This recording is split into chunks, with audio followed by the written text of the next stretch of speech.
Olá, muito boa tarde a todos e a todas. Sejam muito bem-vindos a mais uma aula do canal Escola de Direito. Hoje, naquele novo formato de aulas pré-gravadas, né, aulas mais curtinhas, nós continuaremos o estudo da Lei de Crimes Ambientais, a Lei 9.605 de 1998. Tá? Na aula passada, nós estudamos até o artigo 44 e, portanto, a partir de hoje, nós iremos estudar 3 artigos apenas, tá? O artigo 45, o 46 e o 48, porque o 47 foi revogado. Lembrando também que nós ainda estamos estudando os crimes contra a flora, tudo bem? Vamos lá, a aula de hoje, como é rapidinha, vai ser mais uma exposição mesmo dos dispositivos.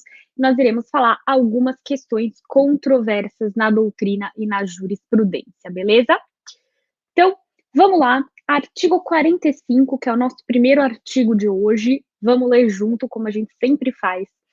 Ele criminaliza a conduta de cortar ou transformar em carvão madeira de lei, assim classificada por ato do poder público para fins industriais, energéticos ou para qualquer outra exploração econômica ou não, em desacordo com as determinações legais. A pena é de reclusão de 1 a 2 anos e multa, tá?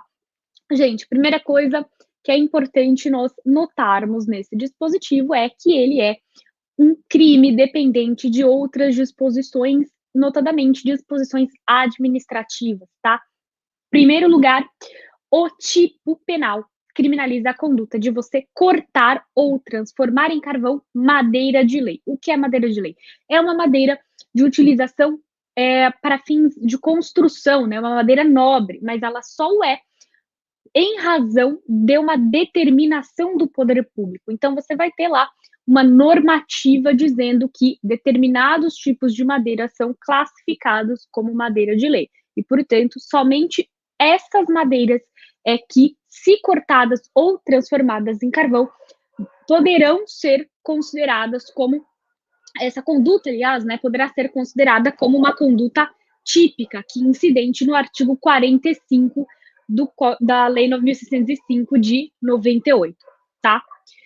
Uma outra questão que é importante é o bem jurídico, como sempre, né? O bem jurídico na doutrina é sempre controverso no que diz respeito à Lei 9.605. Alguns autores entendem que o bem jurídico aqui é genérico ao meio ambiente como um todo, alguns autores entendem que é apenas a flora, outros que é o meio ambiente equilibrado, né? Eles adjetificam, às vezes, o meio ambiente, mas é importante vocês saberem que não há um consenso doutrinário com relação a isso, tudo bem? Uma questão que é trazida ou foi trazida pela jurisprudência em alguns julgados é que madeira aqui, o elemento madeira, não equivale à árvore, tá? A madeira aqui, ela é considerada como a árvore após o corte, tá? Então, é aquele lenho que resta ali depois do corte da árvore do solo.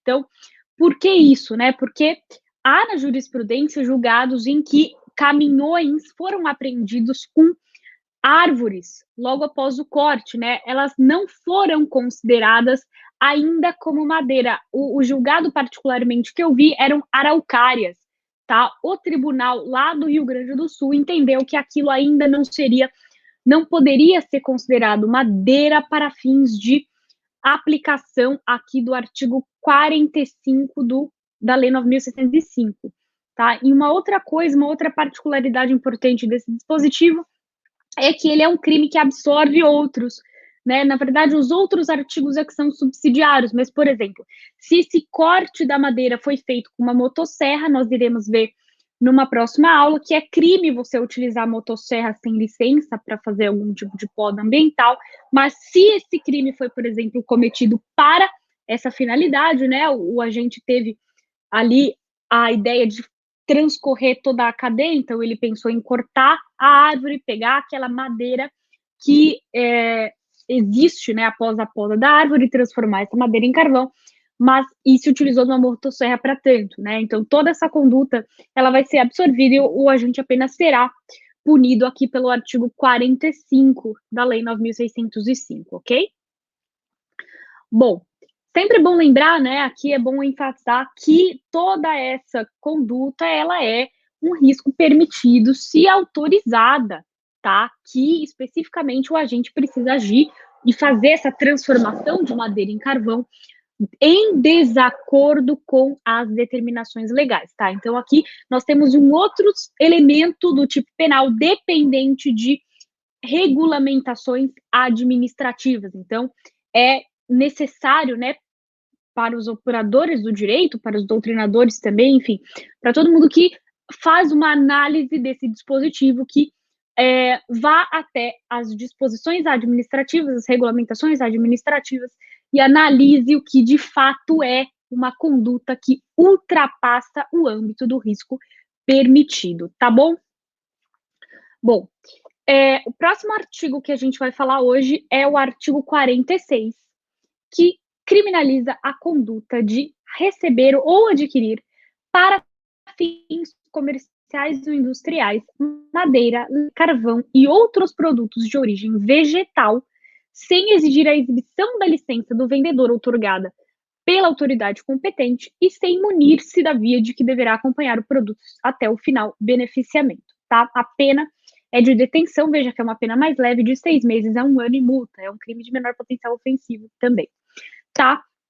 Gente, o que é importante aqui desse dispositivo, tá? Na verdade, antes eu vou mostrar para vocês o parágrafo único, que aí eu já falo de tudo. O parágrafo único, ele dispõe que incorre nas mesmas penas quem vende, expõe à venda, tem em depósito, transporta ou guarda madeira, lenha, carvão e outros produtos de origem vegetal, sem a licença válida para todo o tempo da viagem ou do armazenamento, outorgada pela autoridade competente.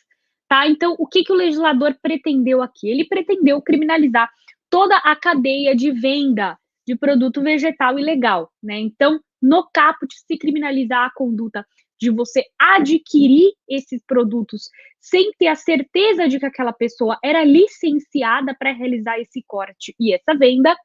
E no parágrafo 1º, nós temos a criminalização da conduta de quem vende efetivamente esses produtos sem a licença da autoridade competente, né? Sem a autorização da autoridade competente. É importante aqui, né, que no caput nós temos a criminalização de duas condutas, né? Você pode incorrer no artigo 46. Ou se você adquire esse produto sem exigir que o vendedor te mostre a licença, ou se você não tem a via que precisa acompanhar esse produto até o final beneficiamento. Essa guia se chama guia florestal, tá? A gente pode fazer aqui já desde logo uma crítica sobre a eventual necessidade de criminalização dessa segunda conduta, né? Porque às vezes, imaginem, a hipótese em que a pessoa é licenciada para fazer essa extração e essa venda, e apenas não deu a guia para o comerciante, né? Então, nós estamos falando aqui da aplicação da última ratio, né, do direito penal. Então, você vai criminalizar a conduta de uma pessoa que era licenciada, que realizou o corte e, portanto, né, em paralelo, criminalizar a conduta de quem adquiriu essa madeira que foi legalmente extraída só porque a pessoa não tinha consigo a licença, né, o papel, é uma criminalização a bem dizer, burocrática, né? Você está criminalizando uma burocracia. Se a pessoa tinha licença e se quem adquiriu comprou uma madeira que era licenciada, ela, portanto, adquiriu uma madeira lícita, né? Não haveria necessidade de se incorrer em uma infração penal esse tipo de conduta, né? Eu questiono particularmente a viabilidade dessa criminalização, tá? Isso poderia, sim, eventualmente caracterizar uma infração administrativa que poderia ensejar o comerciante a ser punido com uma multa, né? Mas não uma pena, né? Não a submissão dessa pessoa a um processo criminal, tá? Uma outra coisa interessante aqui desse dispositivo é que a doutrina diverge a respeito do sujeito ativo, tá? Como vocês podem ver, ele é um crime que é fundamentalmente voltado ao comerciante. Então, alguns doutrinadores entendem que o sujeito ativo desse crime é só o comerciante. Outros não. Dizem que o sujeito ativo e o sujeito passivo são comuns, não há nenhuma característica essencial, tá? No que tange à jurisprudência, costuma-se entender que é desnecessária a comprovação do local da extração. Então, imagine que uma pessoa é abordada, né, um caminhão é abordado com alguns produtos de origem vegetal e o caminhoneiro mostra a licença, fala: "Ó, isso foi extraído em acordo, mostra a guia florestal, tudo mais, tá tudo certo", mas o fiscal insiste em saber da onde que foi extraída aquela madeira, tá. Existem muitos julgados dizendo que é desnecessária essa comprovação. Uma outra questão é que esse dispositivo, tal como muitos aqui da Lei 9.605, ele precisa ser analisado, eh, digamos assim, com um âmbito de razoabilidade, tá?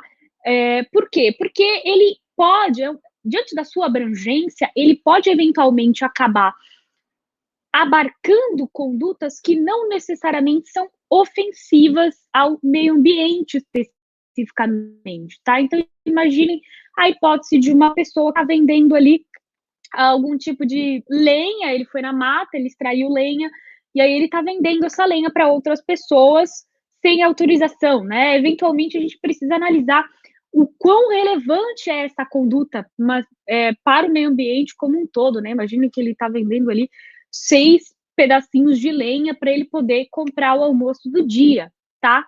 E outra questão, né, inclusive que eu vi em julgados, é que não dá para eu trazer aqui para vocês em razão do tempo, mas a hipótese em que o vendedor estava vendendo 2 sacos de pinhão na estrada, um dia antes do tempo de que é autorizada a colheita do pinhão, né, porque tem uma data para a extração de alguns determinados produtos, e esse vendedor estava vendendo um dia antes, né, e ainda bem que o tribunal ali entendeu que realmente a conduta não poderia ser considerada como típica, né, você estaria ali criminalizando uma conduta que não é, via de regra, ofensiva, porque há ali a possibilidade de extração desse produto, né? O que foi a antecipação de um dia, mas isso não traria nenhum risco adicional ao meio ambiente, tá? Então aquele acusado, ele foi absolvido.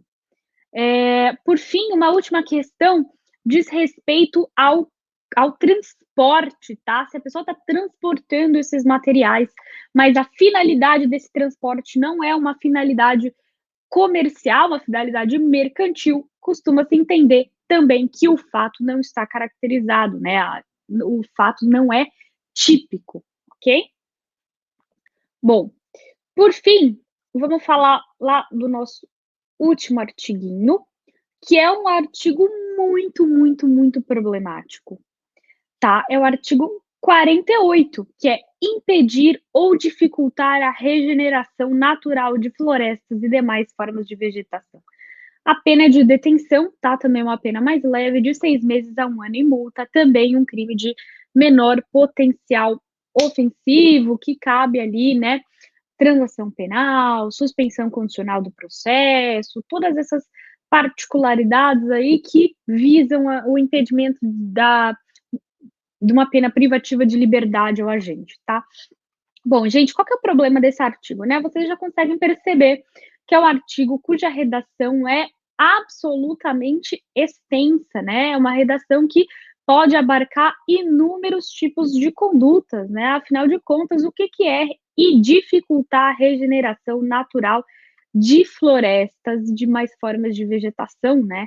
Demais formas de vegetação ainda é pior, porque qualquer coisa poderia vir a caracterizar o dispositivo, tá? Então é importante que nós, que somos intérpretes da lei e os julgadores, mais do que nós ainda, né, tenham critérios de restrição da interpretação desse dispositivo, tá? O que geralmente se entende é o seguinte: a floresta e a vegetação como um todo, ela tem uma capacidade de autorregeneração, tá? Então, se você tira uma árvore do solo, se você tira uma plantinha do solo, a própria natureza, digamos assim, né, tem o poder de se regenerar. Então, nascerá outra vegetação ali naquele lugar, tá? Você não está com essa conduta, de fato, impedindo ou dificultando a regeneração natural de florestas, tá? Então, imagine que você tire árvores em uma grande extensão, né, taque fogo naquele solo e, portanto, torne aquele solo improdutivo,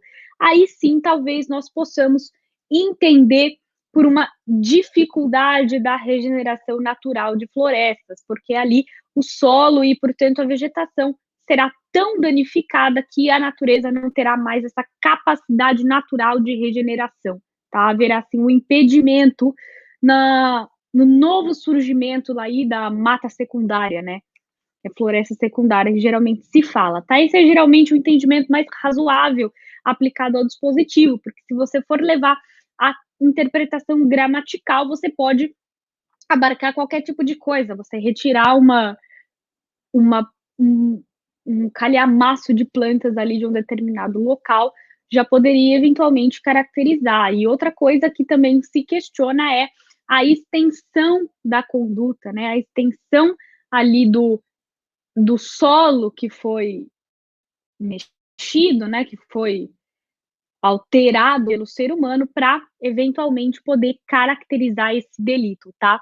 É, é importante isso, a gente tentar trabalhar com âmbitos de limitação dos tipos penais, tá? Sobretudo nesses crimes que a doutrina majoritária costuma falar que são crimes de perigo abstrato, tá? Não é uma unânime, mas a maioria costuma ainda dizer. Então, é muito importante que se limite isso, primeiro, para evitar uma insegurança jurídica, e segundo, para evitar que o direito penal abarque mais pessoas que estão em situação de vulnerabilidade, tá? Isso parece meio abstrato aqui quando nós falamos de criminalização ambiental, mas na verdade isso ocorre muito, né? Quem infelizmente acaba mais sofrendo com esse tipo de dispositivo, com esse tipo de criminalização, são as pessoas que estão em uma situação muito precária e que elas são vulneráveis e que precisam se utilizar de certos recursos ambientais, ainda que sem licença, ainda que sem autorização,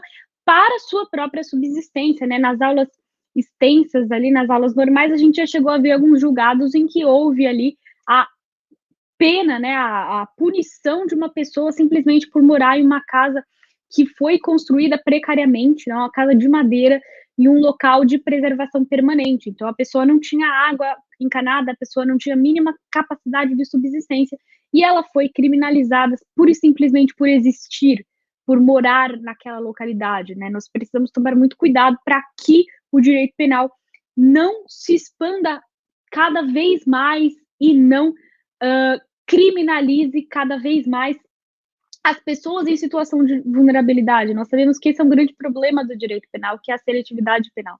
Então, portanto, nós aqui, como operadores do direito, temos como função tentar limitar ao máximo esse aspecto segregador do direito, tá? E a gente faz isso como? Estudando a dogmática penal, tá? Estudando a teoria do delito, estudando como nós podemos limitar a aplicação desses dispositivos.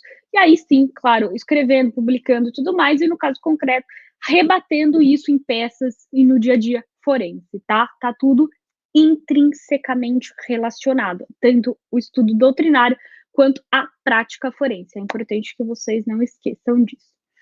Tá bom, gente? Por hora, hoje é só, tá? A aulinha, como eu disse, é bem curtinha, são só pílulas de conhecimento.